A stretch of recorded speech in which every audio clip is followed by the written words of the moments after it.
In this position, black captures the rook on d6. It's your turn. You have the option to either take with the rook or to take with the pawn. Which way do you recapture the rook and why? Well, the correct answer is you should take with the pawn because you create what's called a passed pawn. There are no pawns that can stop this pawn from becoming a queen. They've already moved past and nothing can take this pawn except for the pieces.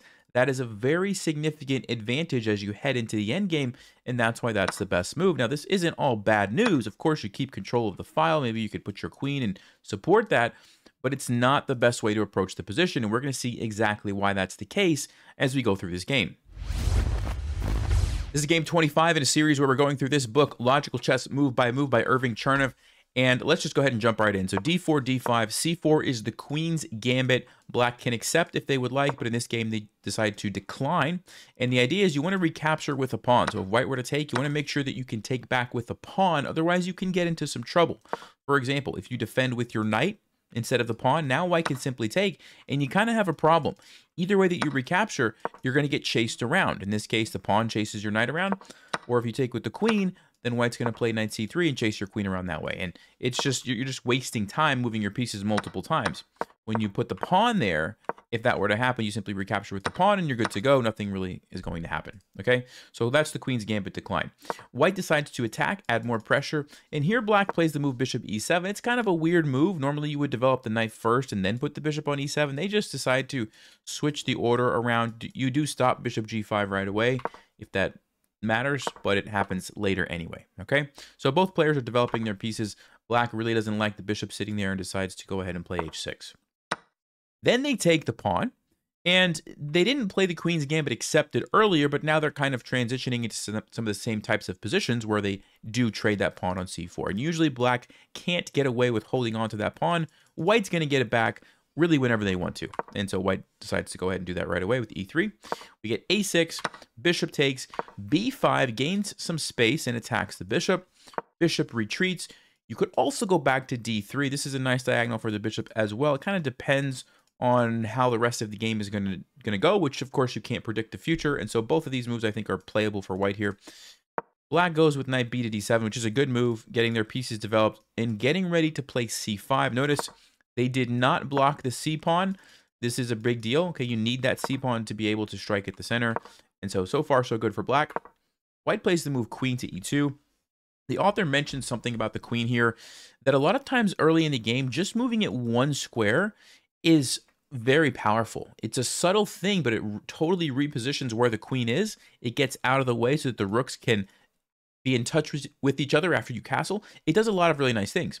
And so just keep those moves in mind. Queen e2, queen c2, queen d2.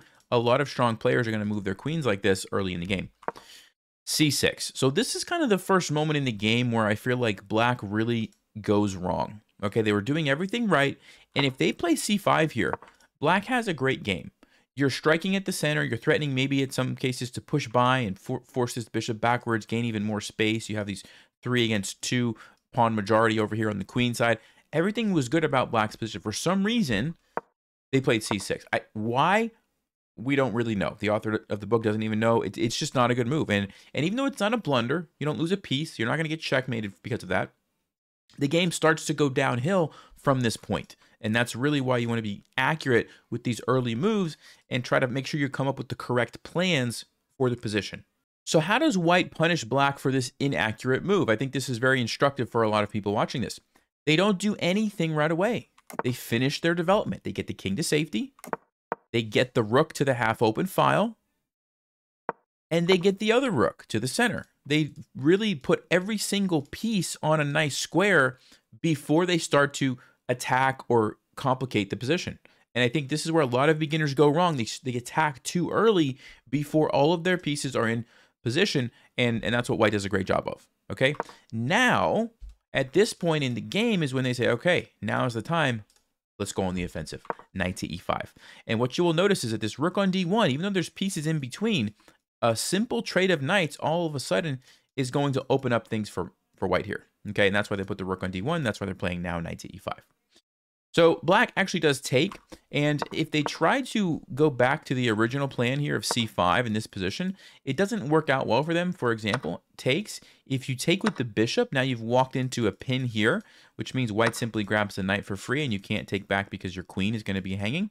So that doesn't work. Obviously, you can't take with the knight because your queen is going to be hanging. And if you try to take with the rook, there's a simple little tactic here. If you guys would like to pause, what is the best move for white? If you had a chance to look at that, hopefully you're paying attention to the pin here and the pressure that these guys are putting on the knight. Now, currently it is defended 2 times, but what you can simply do is take the knight on f6, which also defends your knight, and this knight can't move because of the pin.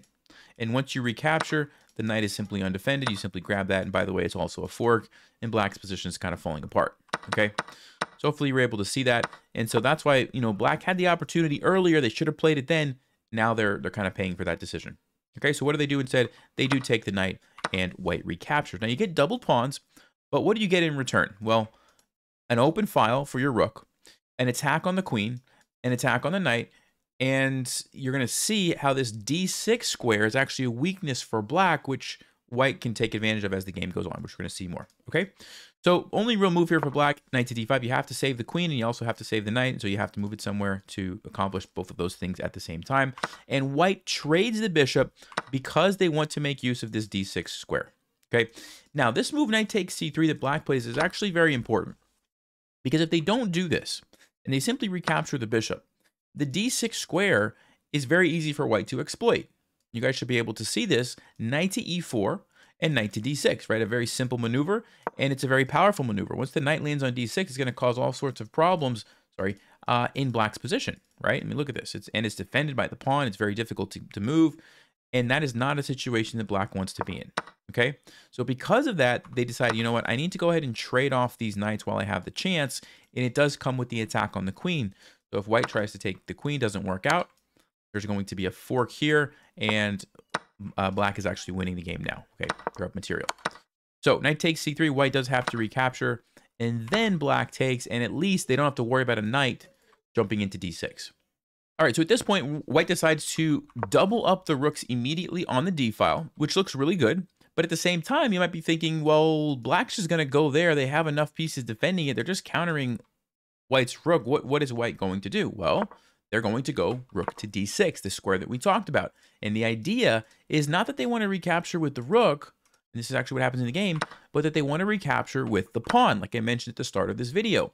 And now you have the protected passed pawn. Actually, technically, it's not a protected pawn. When we say protected passed pawn in chess, we're talking about it being protected by another pawn. So even though it is protected by the rook, it's not protected yet. But as the game goes on, you're going to see this is one of white's major ideas of pushing this pawn forward and defending this guy. Okay, and the major problem, well, actually, I should mention, Nimzovich has a quote where he talks about passed pawns in chess, and he says they are a criminal who should be kept under lock and key. And the point is that they are so dangerous that black has to constantly keep an eye on this, because if you don't, it only takes 2 moves to become a queen. That's a big deal, right? You can't just ignore this guy. So when you're playing your games, if you ever have the opportunity to get a pawn, especially a passed pawn on the 6th or 7th rank, that's usually very, very powerful, right? Of course, the 4th rank, there's going to be all kinds of pawns on the 4th rank. Even the 5th rank, it's pretty common. But when you can push them to the 6th rank, that's when it starts to get dangerous for your opponent, okay? And one of the key points about passed pawns is not always that they're going to become a queen. They might, but that they force your opponent to use one of their major pieces to stop them somehow, right? And by doing that, it frees up other areas of the board that you can attack while they're distracted, essentially, by this passed pawn. So black plays queen to d7, and you pretty much have to stop this pawn right here and not let it go any further. Otherwise, you're going to get into big trouble. As an example, if they would have played queen d8, which is not a good move, but just an example of what could happen, d7 attacks the rook. Let's say rook c7. Queen d2, you're threatening to really come in multiple different ways to attack this rook. For example, c5, you can go queen a5. And if the rook takes, you're just losing the rook. Okay, that's no good. And if you don't take and you do something else, so you bring the bishop over, you're too late. White's going to sacrifice the queen, lure the queen away, and then bam, you come in with the promotion, and again, you win the rook. Okay, so very, very dangerous, and that is why black had to immediately stop this pawn from moving any further. So they play queen to d7. All right, so here white plays e4, very powerful move, and the threat is simply to go e5 and make this a protected pass pawn, protected by another pawn, which is extremely valuable because then the rook doesn't have to sit there to defend it. The rook is free to go wherever it wants. All you have are your pawns doing the work, and it just frees up your pieces. You're going to have a great position. So this is the idea. And black in the game actually decides to ignore this and try to create their own counterplay with c5. But we need to talk about something. And what if they would have played f6 to try to stop you? What would you have played here? This is very important because sometimes you find yourself in these situations, you create a threat, they seemingly stop you. But if you're looking for tactics, you're going to be able to break through and win the game. And in this position, the move is queen to g4, which threatens a fork. Okay, you're threatening to simply take this. So notice, as soon as we see this move, we want to ask ourselves the question, okay, they stopped me temporarily from going here because now they'll just trade. But what did they create by doing that? Well, they created a weakness on e6 and g6. The pawn is no longer defending that. So how can I take advantage of that weakness?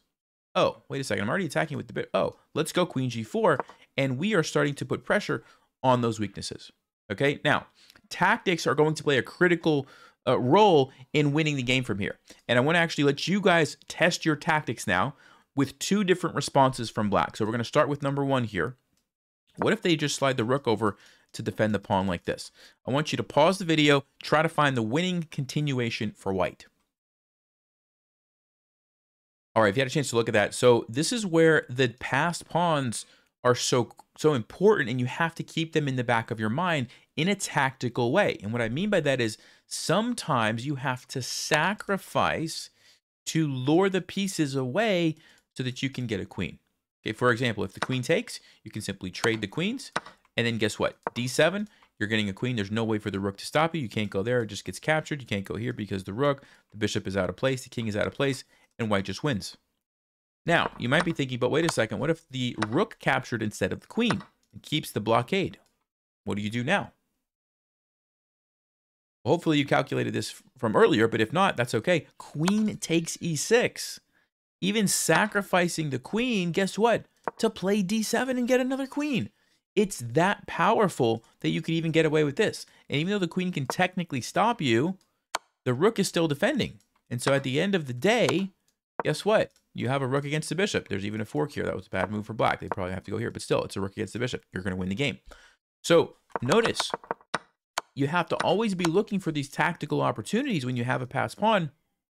How can you push it by and get a queen? Or at least use that in relation to what else is going on in the position, in this case, this e6 pawn. Okay? Now, I have one more for you. What if instead of rook e8, black would have played king to f7? Again, pause. What's the winning continuation here for white? If you had a chance to look at that, this one was a little bit more difficult because the forcing move didn't happen right away. The first move that you need to play is simply e5, creating that pawn chain, creating the protected passed pawn, and basically baiting black to take you. Now, they didn't have to take you. They could play some other moves, but then you basically achieved what you wanted to achieve. You could play f4 and support this guy, and you have your protected passed pawn. The tactics came in a move later after they take you. And now what you needed to notice was queen to f5 check. This is a very good tactical pattern to keep in the back of your mind. When you have a diagonal piece lined up with a pawn on a king, it's pinning the pawn on in a diagonal fashion, if that makes sense. Normally pins are, like a rook is pinning it straight or a bishop is pinning a different piece, but a bishop can also pin a pawn because pawns capture diagonally, okay? And so it frees up that square, which normally would not be an available square, is now free. And I can jump in. And why is this such a powerful move? Because the king was needed to defend this pawn, but you can't continue to defend it. You have to move away, and guess what? Then the bishop comes in, and everything falls apart for black. Okay, this is just checkmate.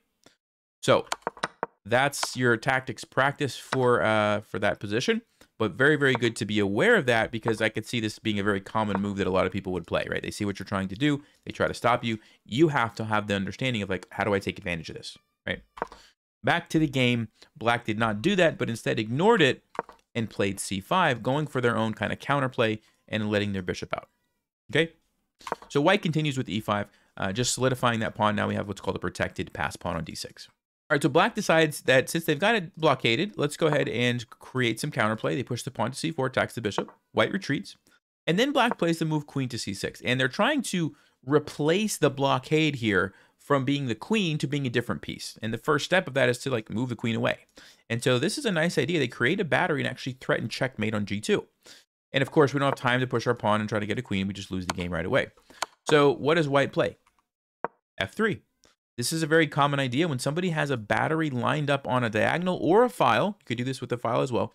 Pushing a pawn to kind of blunt it, a lot of times is one of the best and easiest things you can do. Notice how black's probably never going to want to take this unless they're willing to give up their queen for no reason, right? So you've pretty much permanently solved this problem, and it's a super easy and simple thing to do. So just remember that, look for those opportunities to just push your pawns forward. All right, so black plays the move queen c5, and really they're more interested in gaining control of the dark squares than they are the check. Okay, yes, it's a check, but you know, if they would have done some other move, for example, white can play queen e3, gain control of these dark squares, and now they can start to think about infiltrating, and you can never really fight them because if you do that, then the pawn just goes. And so that's kind of what black's idea was. But the fact that they do it with check is a bonus for them. So here, white has two options. You can block with the queen, or you can run your king to the corner. And I would like you guys to think for a moment, what do you think, and this is a trick question, I'll just go ahead and say that. This is a trick question. What do you think is the best move? Well, if you had a chance to think about that, the author mentions in the book that it's really a matter of style. It's a personal preference. It's what kind of game are you more comfortable playing? So, for example, you could play queen f2 and be happy with a queen trade because you know that, like, okay, I'm going into an endgame where I have this protected passed pawn. This is going to be a long-term advantage. One of these pieces has to stay tied up here. I'm confident that I can win this game. Now, you have to understand how to win. You have to know your endgames. You have to, you know, come up with an idea to actually win, right? But if you're comfortable with that, this is totally fine, and Stockfish loves it. But guess what? King h1 is also totally fine, and Stockfish loves it as well, but it's a totally different style of game. Now, you have a much more tactical game. You have a much more, you have to be careful in ways that you wouldn't have to when queens are traded, right? You have to watch out for checkmates now. Black has to do the same thing. So it's a totally different style of endgame. And he basically says, look, just play which one you're more comfortable with, right? There's going to be lots of moments in chess where there is no right or wrong answer. It's like, well, what do you prefer? You want to keep the queens on, or you want to trade them, right? That's what we see here, okay? So both moves are totally fine. Totally just depends on your preference. And in this game, white decides to keep the queens on the board and use it to attack the king while black's pieces are sort of tied up guarding this guy, okay? Oh, by the way, I want to show you this. If you would have played queen f2 and black decides to not trade queens and instead grab the pawn on e5, how could you win the game here as white? Another moment to pause and work on your tactics. Well, if you had a chance to look at that, the move is queen to b6, invading with the queen first to put pressure. Now, if you thought you could push right away, it doesn't really do anything because after rook d8, if you now invade, guess what? Queen b8 just kind of defends everything for black, okay? So what you needed to do was start with queen to b6, attacks the bishop, and then after the bishop moves somewhere, guess what? Queen takes c6, again with the queen sacrifice, because once you eliminate the pieces that stop the pawn, guess what? You're getting a new queen. And when you get a new queen, you're going to win the game, right? Because you have an extra piece now, and there's no way for black to stop you, right? Even if they tried to bring the queen back, it doesn't help because your rook is sitting there. That's just a trade, and you're still up a piece, okay? So nice little moment to just kind of be aware of, like, there's so many little tricks when you have a pawn in the 6th or 7th rank that you want to be paying attention to, all right? All right, back to the game. So queen f2 was not played, king h1. So black plays rook d8, and basically they're saying, look, I've got my queen freed up. Now let me use the rook to blockade it instead. Queen is a more powerful piece. You don't really want that stuck blockading a pawn. So white plays a really nice move here, queen to e1. And sometimes when your queen can't really do anything where it's at, a simple move of one square to change the diagonals that it's on is all you need. And that's exactly what we see here. All of a sudden, this queen becomes much more active because look at this. You can attack this rook from 2 different directions and invade on either side of the board, depending on what black is going to do. So very, very nice move there by white. Black plays rook to d7, kind of proactively getting away from the attack on d8.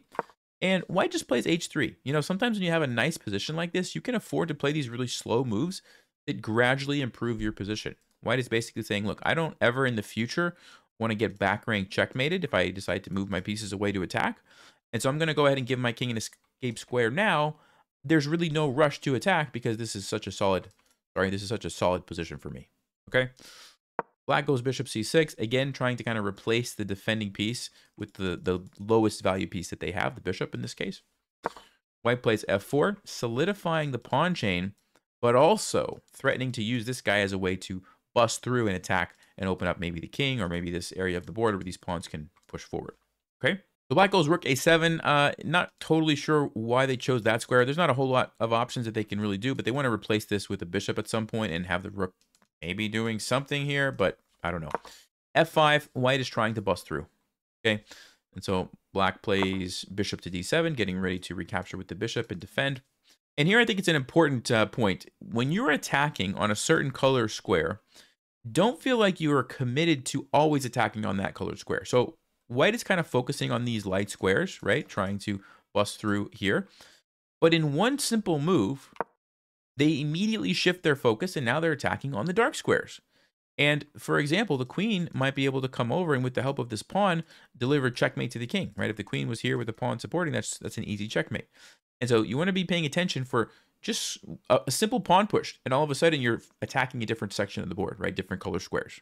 Just something to keep in mind. All right, here black plays the move g6. And it's important that we stop and understand what would happen if they would have taken you instead. So I'd like you to pause. This is a good moment to work on your tactics. However, I will tell you this is kind of a tricky position, a more advanced position. So if you're a beginner, maybe just sit back and kind of watch. If you're stronger player, maybe above 1500, you want to give it a shot. How would white win from this position? All right, if you had a chance to look at that. So the way that you would want to invade here is with queen to g3 check. And basically what's happening is there's going to be all kinds of checkmate threats that black is unable to stop. For example, if you play king f8, bishop h7 threatens queen g8, and the pawn is stopping the king from escaping, and there's actually no way to stop this. Okay, white can't do it. Black can't do anything. This is happening next move. Running with the king doesn't help. It's still checkmate because you still can't escape. Okay, so because of that, when you go queen g3 check, the king has to go this way, only square available. Notice the bishop is controlling h7. And then you would continue with queen to f4, and now you're hitting both of these pawns, and you're threatening to come in a couple of different ways. So here and here.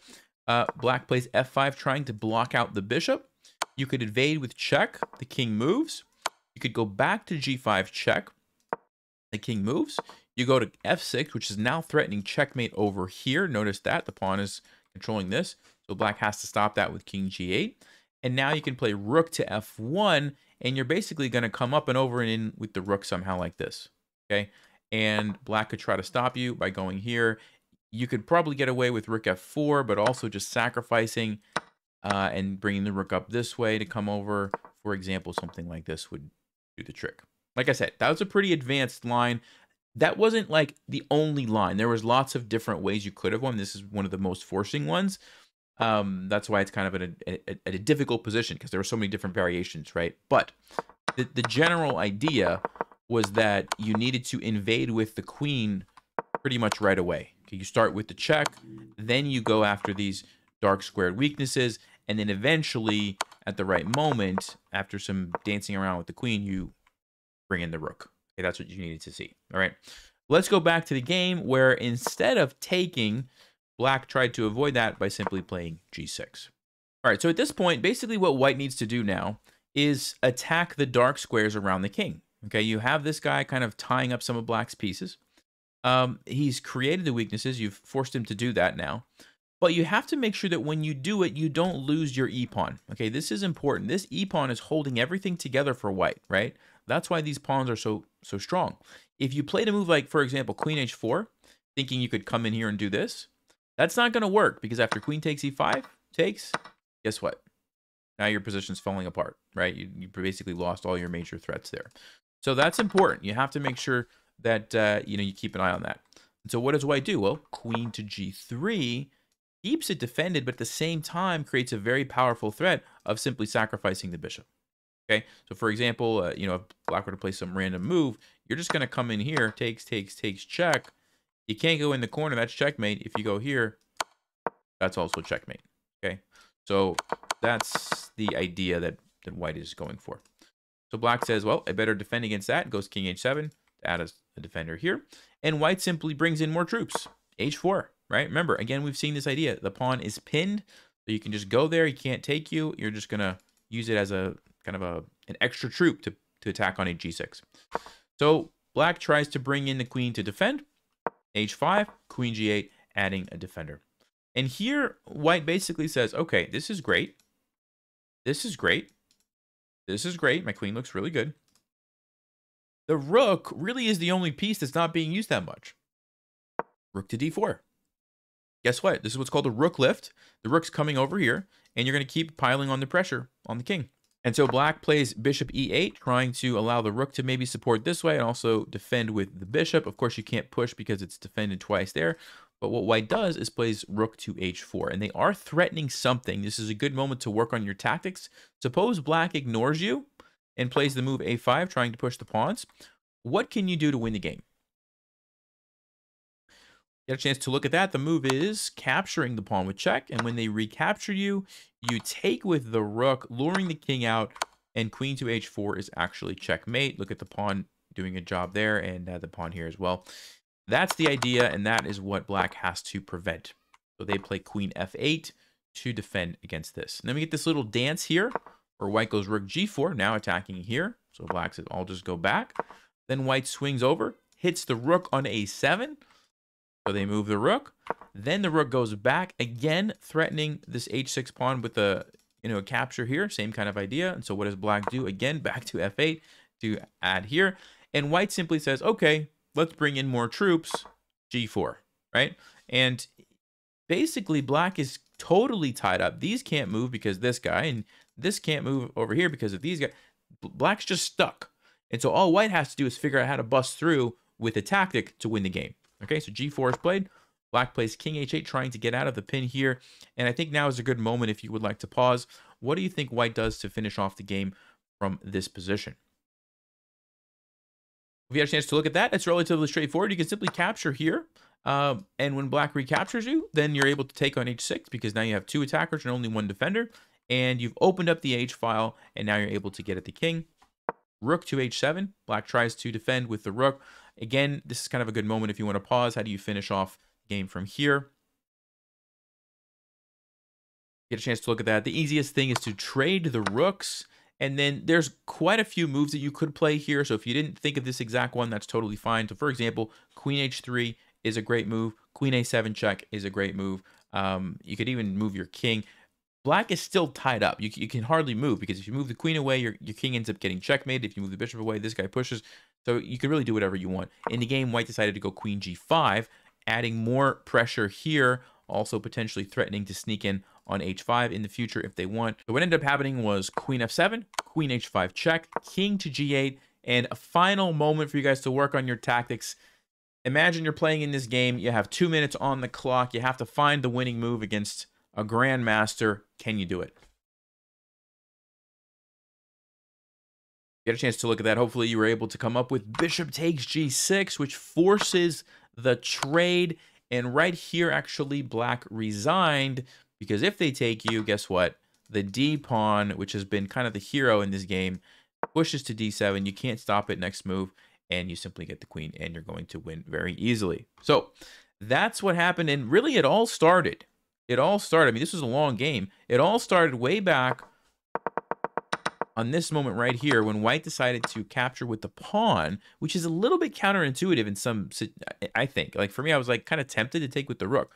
This is the key, and this pawn ultimately tied up black's pieces for the rest of the game, and white was able to use that as a decisive advantage to ultimately win. Hope you guys enjoyed this. Next game is game 26, which starts on page 176 for those of you who are following along in the book. I'll see you there. As always, stay sharp, play smart, and take care.